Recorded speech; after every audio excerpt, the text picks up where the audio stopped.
ఆద్య, ఏమైందమ్మా? నేనే నీ ప్రపంచం అంటావు కదా. నువ్వెలా ఉన్నా దానికి నేనేగా కారణమవుతాను. మరి నువ్విలా ఉన్నావంటే నాకు తెలియకుండా నేనేదైనా తప్పు చేసి ఉండాలి, లేదా నీ ప్రపంచమైనా మారుండాలి. నా ప్రపంచము మారలేదు, నువ్వే తప్పు చేయలేదు. నీ తర్వాతే నాకేదైనమ్మా.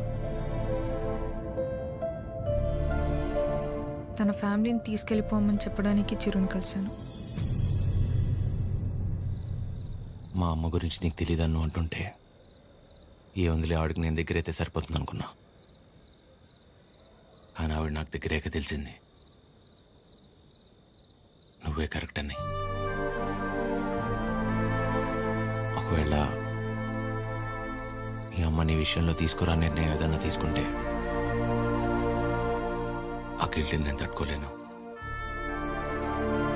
అందుకే ఎలా వచ్చాను అలాగే వెళ్ళిపోతాను. ప్రతి మగాడి విషయంలో సమస్య వేరు, పరిష్కారం వేరు. కానీ ఆడదాని విషయంలో సమస్యను అర్థం చేసుకుంటే చాలు, అదే పరిష్కారం.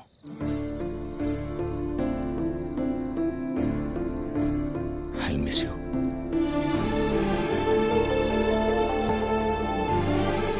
ఎవరన్నా ప్రేమించిన అమ్మాయితో ఐ లవ్ యూ చెప్తారు, కానీ కనీసం ఐ లవ్ యూ కూడా చెప్పకుండా మిస్ యూ చెప్పిన వాడిని నేను ఒక్కడే ఉంటానేమో.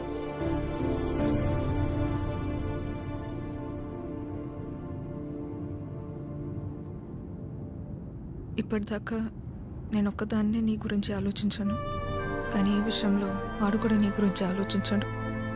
అనుకోకుండా ఆ తర్వాత రోజు ఏదేదో అయిపోయింది. అయింది చాలమ్మా. ఆంటీ వచ్చి ఏం నచ్చారు, అది నా దగ్గరే ఉండిపోయింది. కీర్తనకిచ్చి పంపిద్దామని తీసుకొచ్చాను.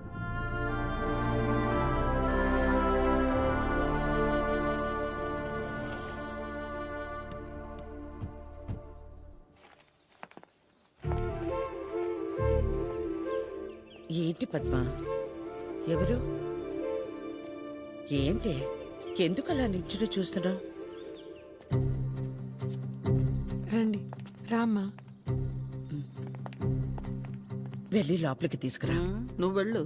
ఆ? పద్మ, రండి. రామా, కూర్చోండి. రా, కూర్చో.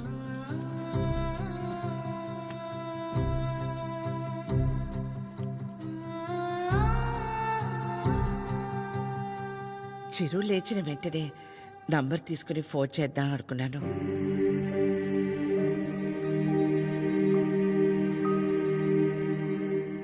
కాఫీ టీ ఏమైనా? పర్లేదు, థ్యాంక్ యూ. ఏమొద్దు. కాఫీ టీ అంటే 10 నిమిషాలు పడుతుంది కదా. ఈ లోపు మనం ఎక్కడ ఏదో అడుగుతామని భయపడుతున్నారు. మనేమి అడగమని చెప్పేసి అది.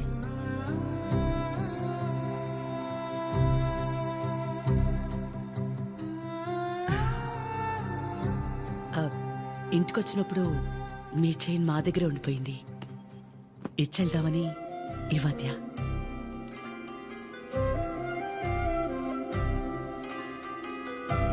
తొందర ఏముంది?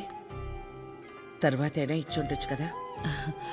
తొందరని కాదు, ఎలాగూ వస్తున్నాం కదా అని. నేను వెళ్తాను అది. పద్మ, ఆగు.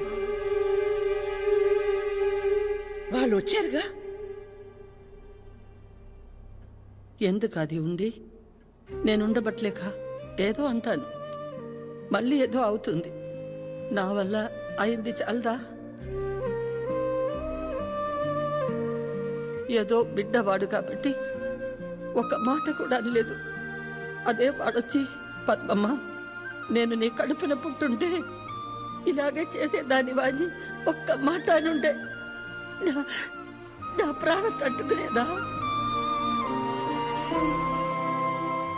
అందరి మనసులో ఉన్నదే కదా అది. నేను బయటికన్నాను, అంత మాత్రానికి అన్నెన్ని మాటలా? ఆవిడ పేరేంటి? జుట్టు ఇక్కడ దాకే సగంలో సగం ఉంటుంది. సరితలా మాట్లాడి ఉండకూడదు, తప్పే. నా బాధ సరిత అలా మాట్లాడిందని కాదు, అంత జరుగుతున్నా నువ్వేం మాట్లాడలేదు, అందుకే. ఏం మాట్లాడాలి పద్మ?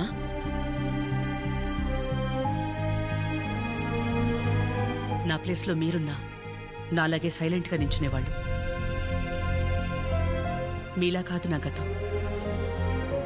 మీలా ఒకరికి 10 మంది లేరు నా గతంలో. ఓ రోడ్డు దాటాలంటే ముందు చూపు మీద ఆధారపడతాం, తర్వాత వినికిడి మీద ఆధారపడతాం. అదీ లేదంటే సాయం చేయమని ఓ మాట మీద ఆధారపడతాం. ఎప్పుడైతే గౌరవించకపోయినా పర్లేదు, కనీసం ఆడదని గుర్తించటం కూడా తెలియని వాణ్ణి పెళ్లి చేసుకున్నానో చూపు పోయింది. నా బాధ ఇదని ఏడ్చినా మౌనంగా ఉన్న ఇంట్లో వాళ్ల వల్ల వినికిడిపోయింది. సాయం అడుగుదామంటే ఎక్కడ డబ్బు అడుగుతుందేమో అన్న బంధువులు ఒకవైపు, సాయం చేస్తాం మాకేంటి అన్న రాబందులు మరోవైపు.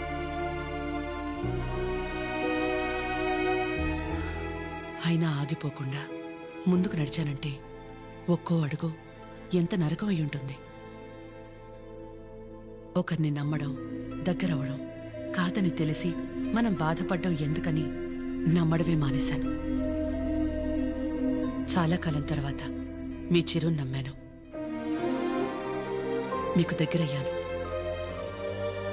మళ్ళీ అదే అంటే ఆ రోజు నేనేం మాట్లాడాలని ఎక్స్పెక్ట్ చేసావు పద్మ? వకుల, నువ్వు ఒక్కదానివైనా మేం 10 మంది అయినా పిల్లల విషయంలో మనం అందరూ ఒకటే.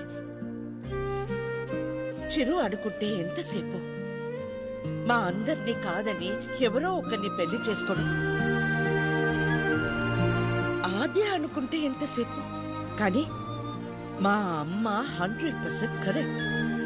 తన తర్వాతే నాకు ఎవరైనా అని చిరుని మర్చిపో అంది. వాళ్ళకంటే ఎక్కువగా వాళ్ళు మనమే ముఖ్యం అనుకున్నారు. ఇలాంటి పిల్లలు దొరకడం మన అదృష్టం. వాళ్ళు కలిసి ఉంటే హ్యాపీగా ఉంటారని వారిని పంపించామే తప్ప నేను బాధ పెట్టాలనో మోసం చేయాలనో కాదు. నేను మాత్రం ఆలోచించినా ఎక్కడ నేను బాధపడతానేమోనని. తన ఇష్టాన్ని పంచుకోకపోగా నేను అపార్థం చేసుకుంటే కోపాన్ని కూడా చూపించకుండా తనలో తనే ఏడ్చిందంటే ఎన్ని కష్టాలిచ్చినా దేవుడు నాకు ఇలాంటి కూతుర్ని కూడా ఇచ్చాడని తెలుసుకోవాలనే కదా. అమ్మా, ఎందుకమ్మా ఇదంతా ఇప్పుడు? ఆపకాత్య, ఇలాగే కంటిన్యూ అయితే నేను నిన్నమ్మని పిలవాల్సి వస్తుంది.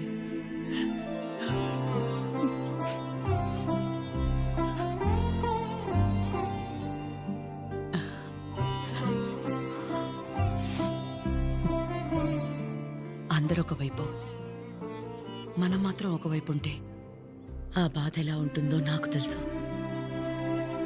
అలాంటిది ప్రవళిక విషయంలో ఒక్కతే ఉన్న తన పక్కన చిరు వెళ్ళి నించున్నప్పుడే నాకు అనిపించింది తనందరిలా కాదని.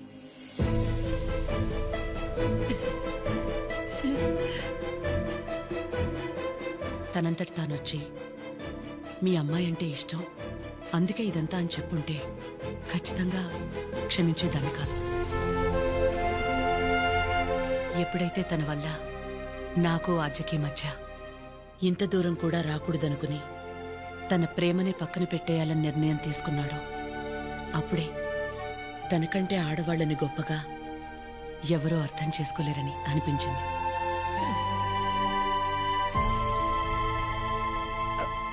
అంత అనిపించిందంటే మా చిరుకి మీ ఆద్యాన్ని ఇచ్చేవచ్చుగా. మీకంటే బాగా చూసుకుంటాం మీ ఆద్యని. చిరు ఆద్య జంట చూడముచ్చటగా ఉంటుంది. పెళ్లి చేసేద్దామండి. వాడు బాధపడితే మేము చూడలేం. ప్లీజ్ ఒప్పుకోండి. బాధ ఏంటండి బాధ? మనం అందరం ఇక్కడ నించొని వాడి గురించి ఇంతగా ఆలోచించి ఇంతలా ఎమోషనల్ అయి మాట్లాడుకుంటుంటే వాడు లోపల ప్రశాంతంగా నిద్రపోతున్నాడు. వాడికి ఏం బాధ? మళ్ళీ దీనికి వచ్చింది. ఏ బాధ లేదు, ప్రేమ లేదు. పదమ్మా వెళ్దాం. ఏంటమ్మా అందరం ఒకటయ్యాక ఈ ఆడాళ్ళని ఎవరండి నిద్రపోయింది? ఎవరండి నిద్రపోయింది? 4 నెలలు అయింది నిద్రపోయింది. ఏ ముహూర్తాన్ని చూశాను అప్పటి నుంచి నాకు నిద్రలేదు. కళ్ళేంటి ఎర్రగా ఉన్నాయంటే షాంపూ పడిందని అబద్ధం చెప్పుకుంటూ తిరుగుతున్నాను. చిచి, ఇప్పుడు దాకా నా పెళ్లి కాకపోవడానికి కారణమైన మీరు అందరూ గొప్పోళ్ళు. అసలు పెళ్ళే వద్దని ఈవిడ గొప్పది.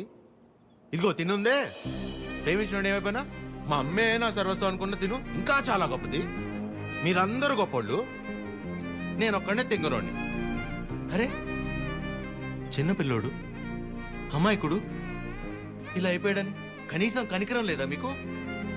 మీ ఆడాలతో యుద్ధం చేసేంత శక్తి నాకు లేదు. మిమ్మల్ని అర్థం చేసుకునేంత జ్ఞానం ఏ దేవుడు ఏ మగాడికి ఇవ్వలేదు. ఒకటే అనగలను, ఆడాళ్ళు మీకు జోహార్లు. అతే మీ అమ్మాయి నాకు ఇచ్చేయండి. ప్లీజ్ ఇచ్చేయండి.